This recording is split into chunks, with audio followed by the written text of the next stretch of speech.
দর্শক, একটা জিনিস লক্ষ্য করেছেন, বাংলাদেশের মিডিয়া ঋণখেলাপিদের নিয়ে কোনো কথাই বলছে না। তারা মুখে কুলুপ এঁটে দিয়ে বসে রয়েছে। অথচ এই ঋণখেলাপিরা দেশ এবং জাতির শত্রু। তারা গরিবের অর্থ মেরে দিয়ে ব্যাংক থেকে লোন নিয়ে সেই টাকা আর পরিশোধ করে না, এবং এর মেজরিটি 59% বিএনপির থেকে যারা ইলেকশন করছে তার 59% হচ্ছে ঋণখেলাপি। বাংলাদেশে যারা নির্বাচন করছে ঋণখেলাপির ঋণের পরিমাণ টোটাল 18,668 কোটি টাকা। আমি আরও বলছি, টোটাল যারা ঋণখেলাপি এবং ইলেকশন করছেন তাদের খেলাপি ঋণের পরিমাণ 18,668 কোটি টাকা। তার মধ্যে শীর্ষ 10 জন যাদের ঋণের পরিমাণ 12,962 কোটি টাকা। এই টাকা জনগণের টাকা, আপনার আমার ট্যাক্সের টাকা অথবা আপনার আমার লগ্নিকৃত টাকা, ডিপিএসের টাকা আমরা ব্যাংকে জমা রাখি, আমানত দেই। সেই টাকাটি ব্যাংক কর্তৃপক্ষ রাজনৈতিক দলের প্রেসারে হোক, তাদের রিকোয়েস্টে হোক, এই সমস্ত বড় বড় রাঘব বলদেরকে ঋণ দেয়, এবং সেই ঋণের টাকা নিয়ে তারা আবার ইলেকশন করে, নমিনেশন বাণিজ্য করে, টাকা দিয়ে পার্টিকে টাকা দিয়ে কোটি কোটি টাকা ঘুষ দিয়ে উপঢৌকন দিয়ে নমিনেশন কিনে নেয়। আর যারা নিবেদিত প্রাণ রাজনৈতিক কর্মী তারা বঞ্চিত হয়, বিদ্রোহ ঘোষণা করে, এবং এই বুর্জোয়াদের বিরুদ্ধে বিদ্রোহ ঘোষণা করেও উপায় থাকে না তাদের, কারণ দিন শেষে তাদের বহিষ্কার হতে হয়। বন্ধুরা, ঋণখেলাপি চাঁদাবাজির বাইরে ঋণখেলাপি একটা বিরাট ইস্যু বাংলাদেশে। বিএনপির জন্য এটা মারাত্মক একটি নেতিবাচক পয়েন্ট, যেটি বাংলাদেশের মিডিয়া গোপন করছে। বাংলাদেশের কোনো পত্রপত্রিকা তাদের সিরিজ নিউজ করার কথা ছিল, যেখানে বলেছে চাপে পড়ে প্রধান নির্বাচন কমিশনার নিজে মুখে বলেছেন যে তিনি চাপে পড়ে, প্রেসারে পড়ে, লজ্জিত হয়েও তাদেরকে ঋণখেলাপিদেরকে এবার ইলেকশন করতে তিনি দিতে বাধ্য হয়েছেন। কারণ আপনারা জানেন যে, আপনাদের মনে পড়ার কথা যে ছাত্র দলের সভাপতিরা তখন নির্বাচন কমিশনের সামনে যখন আপিল চলছে তখন তারা মব সৃষ্টি করেছে। তারা 2 দিন ধরে খেয়ে না খেয়ে সেখানে মিছিল করেছে, বিএনপি জিন্দাবাদ করেছে। সেই বিএনপি জিন্দাবাদের ফাঁকে দলীয় বিবেচনায় অথবা দলীয় সমর্থনে আজকের যে নির্বাচন কমিশন রয়েছে তারা মেরুদণ্ড সোজা করে না দাঁড়িয়ে তারা শুনানি শেষে আধা ঘন্টার বিরতি নিল। বিরতি নিয়ে সেখানে মির্জা ফখরুল ইসলাম সাহেব হাজির হলেন, তাদের সাথে মিটিং করলেন, করার পরে এসে অনেক ঋণখেলাপিদের ছেড়ে দিল। এই ঋণখেলাপিদের ছেড়ে দেওয়ার কারণে বাংলাদেশের সাধারণ মানুষের অর্থ এই লুটে পুটে খাওয়ার রাঘব বয়লা এবার ইলেকশন করছে। আসুন, যারা বাংলাদেশে এবার ইলেকশন করছেন, নমিনেশন কনফার্ম হয়েছে। টোটাল বাংলাদেশে এবার ত্রয়োদশ জাতীয় সংসদ নির্বাচনে মোট নমিনেশন পেপার সাবমিশন করেছিল, ইলেকশন ক্যান্ডিডেট হয়েছিল 2,576 জন। তার মধ্যে প্রাথমিক বাছাইয়ে 113 জনকে বাদ দেওয়া হয়।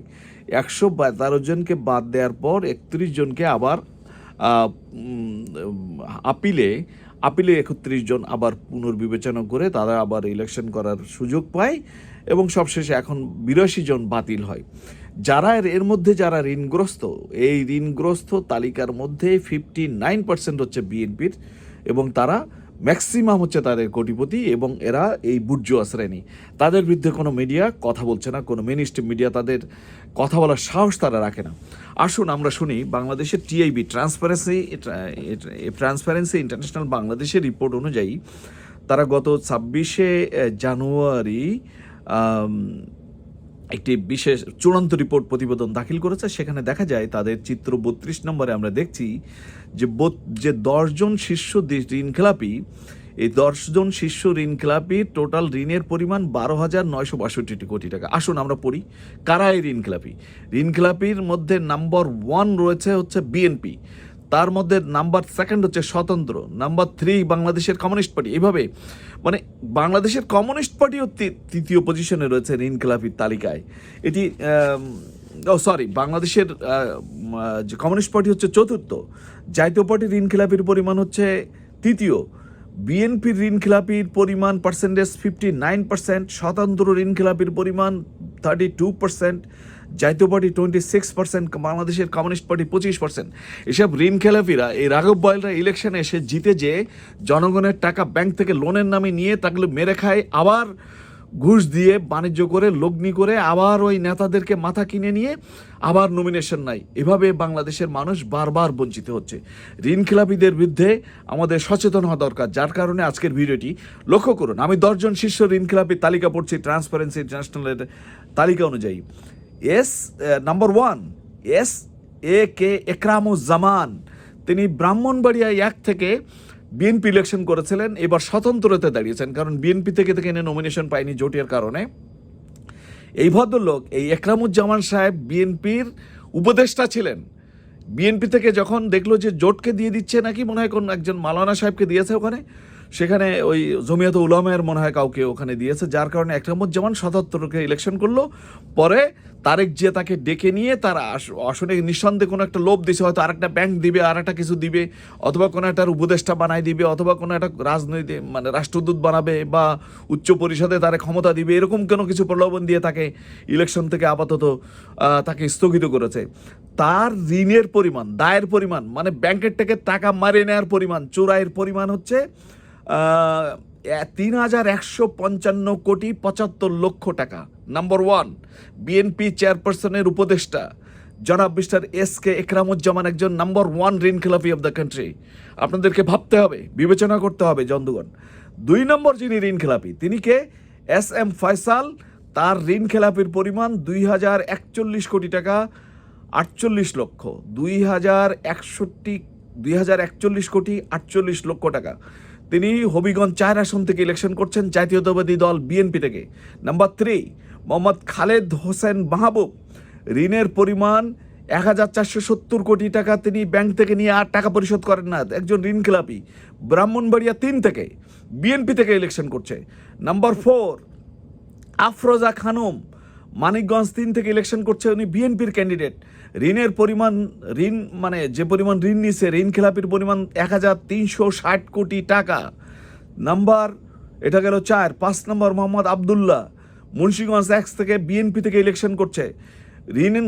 ঋণ খেলাপির পরিমাণ 1,115 কোটি 72 লক্ষ টাকা। তিনিও বিএনপি থেকে ইলেকশন করছেন। এ গেল 6 নম্বরে খন্দকার আব্দুল মুক্তাদির। তার ঋণ খেলাপির পরিমাণ 846 কোটি 80 লক্ষ টাকা। সিলেট 1 থেকে ইলেকশন করছে বিএনপি থেকে। এখন আসেন মোহাম্মদ শাহ আলম, 824 কোটি টাকা, নারায়ণগঞ্জ 4 থেকে ইলেকশন করছেন। এনার মনে হয় স্বতন্ত্রতে তিনি দাঁড়িয়েছেন, সম্ভবত তিনিও একসময় বিএনপি করতেন বা জাতীয় পার্টি করতেন, নমিনেশন না পাওয়ার কারণে তিনি স্বতন্ত্রে দাঁড়িয়ে গেছেন। কাজী রফিকুল ইসলাম, ইনি হচ্ছেন 8 নম্বর, 748 কোটি টাকা, বগুড়া 1 থেকে বিএনপি থেকে, জাতীয়তাবাদী দল বিএনপি থেকে ইলেকশন করছেন কাজী রফিকুল ইসলাম। 9 নম্বর মোহাম্মদ আসলাম চৌধুরী, 699 কোটি টাকা, চট্টগ্রাম 4 থেকে ইলেকশন করছে বাংলাদেশ জাতীয়তাবাদী দল বিএনপি। গিয়াসউদ্দিন কাদের চৌধুরী, 698 কোটি টাকা, চট্টগ্রাম 6 থেকে ইলেকশন করছে জাতীয়তাবাদী দল। তাহলে এই 10 জন যে শীর্ষ ঋণ খেলাপি, এই 10 জন শীর্ষ ঋণ খেলাপির সবাই বিএনপি থেকে ইলেকশন করছে। টোটাল ঋণ খেলাপির পরিমাণ 12,962 কোটি টাকা ঋণ খেলাপি করে তারা ইলেকশন করছে। এবং বিএনপি তারা বলে তারা নাকি জনগণের দল।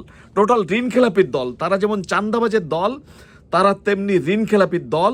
তারা মানুষের মানে যে তাদের যে বদনাম, এগুলোকে বাংলাদেশের পত্রপত্রিকা সামনে উপস্থাপন করছে না। বন্ধুরা, বিবেচনা করা দরকার।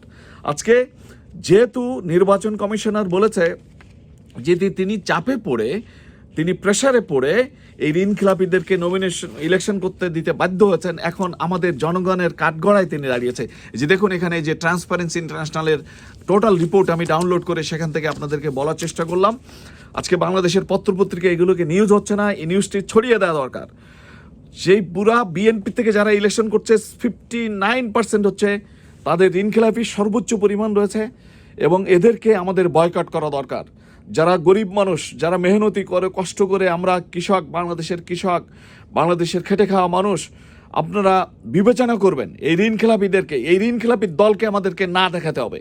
এরা এখন আগামী দিনে নির্বাচনে জিতার কোনো সম্ভাবনা আমরা দেখছি না।